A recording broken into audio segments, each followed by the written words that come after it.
Hi. So, I've been alive for nearly 30 years, and in that time, I've come to the conclusion that we're living through the end of the world, or at least it feels like it. Now, I do recognize that I'm still relatively young, and I'm sure lots of other people before me have felt the same way that I do now about their own modern times. I mean, H.G. Wells famously wrote that World War I would be the war to end war, which that was a pretty optimistic thought in hindsight, unfortunately. After living through one world war, I bet lots of people thought the world wouldn't survive another. For millions at least, the second one really was the end. And then came the nuclear bomb. With global annihilation a very real and possible threat, well, who wouldn't think doomsday was just around the corner? Now, we're living through increasingly unprecedented times, and it feels more and more like we're marching toward the event horizon of some black hole. What waits on the other side? Who knows? But the ride keeps getting rougher, and it feels like it might as well be the end. But the negative doomsday perspective doesn't have to be all that bad. And that's why I want you to indulge the worst case scenario, because I've gathered 5 tips for surviving the end of the world. So let's get into it. The first tip that we've got, you've got to find a reason for living. Look, I've despaired over the state of affairs in the world many times, and I've struggled to see the point in persisting when everything just seems to be getting worse. Now, I had a pretty bad case of that not long after I'd graduated with my bachelor's. My will to live was wearing pretty thin, and I didn't know what to do with myself. So I reached out to my mentor, and it was while writing to him that it hit me. I didn't even know what my reason for living was. A lot of people's go-to reasons are usually loved ones, and that's fine. That is great. But I really wanted to find an intrinsic reason independent of other people, and I think that it's good to have at least one. So that's kind of what I want to recommend for you.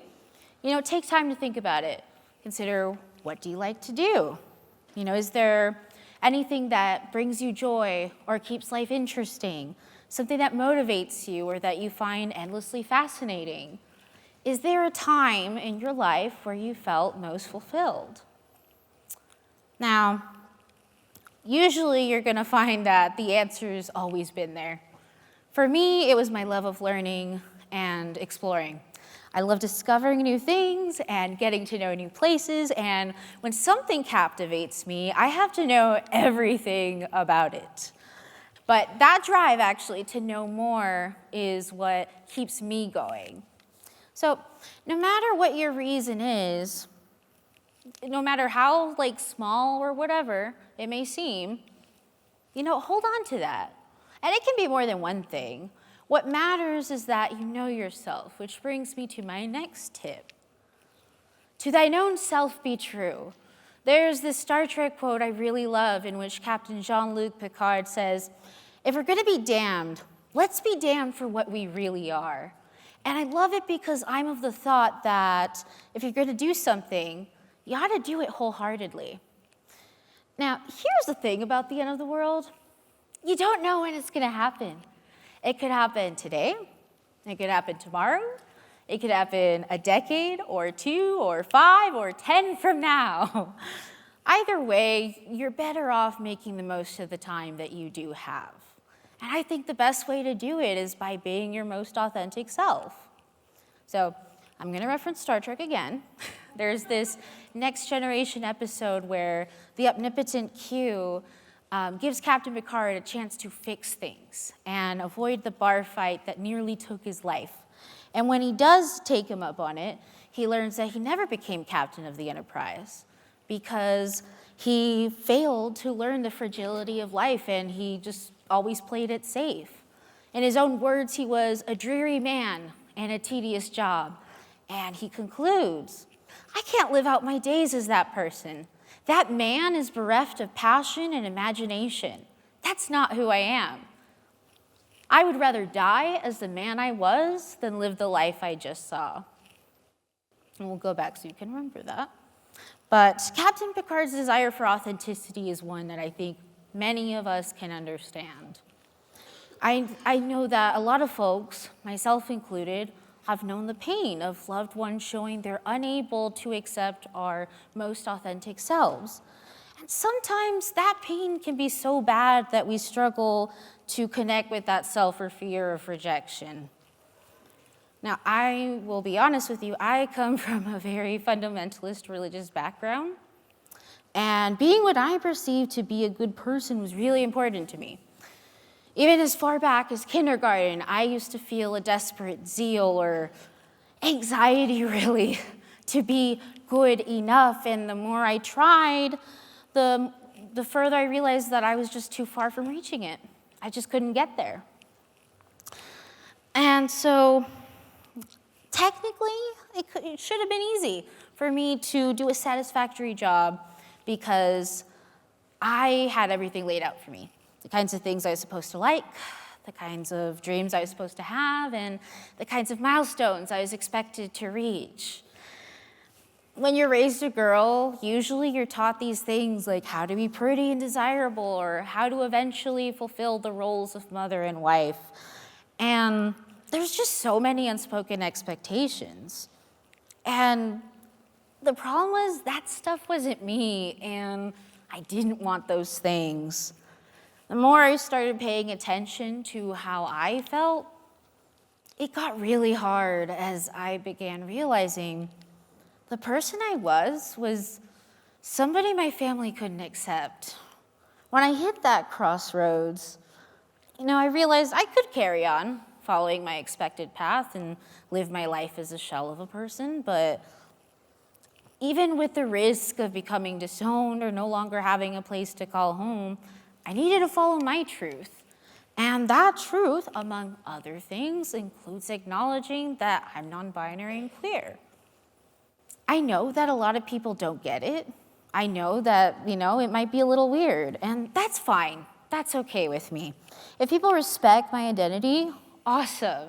If they don't, well, people can see me however they want to see me, but that doesn't mean the picture in their head of me is going to be anywhere near the right one.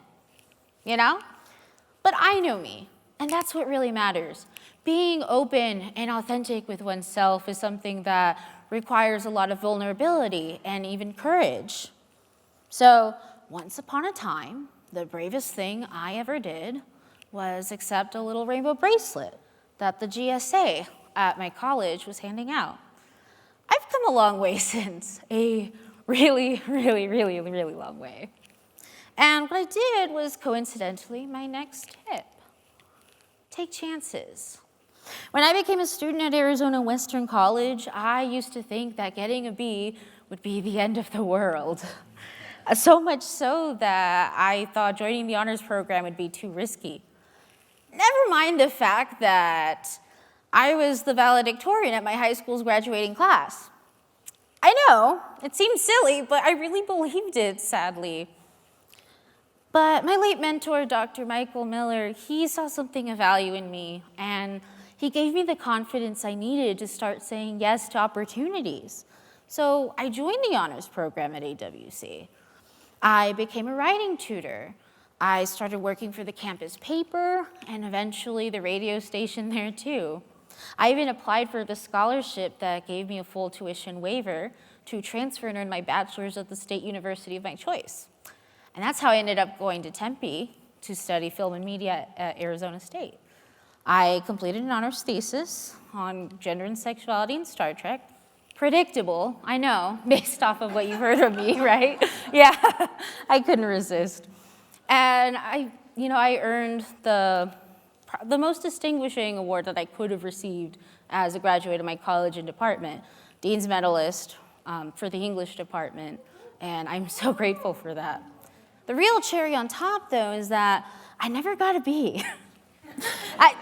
Look, B's are not bad, they are fantastic. Grades do not determine your worth, but I didn't want to break my streak, So, more importantly though, I became Sisko Stargazer, and I couldn't be happier as Sisko. Now, was it easy to get there? No. At home, it was a struggle, but eventually, my parents and I found our balance, despite having very different beliefs and ways of viewing the world.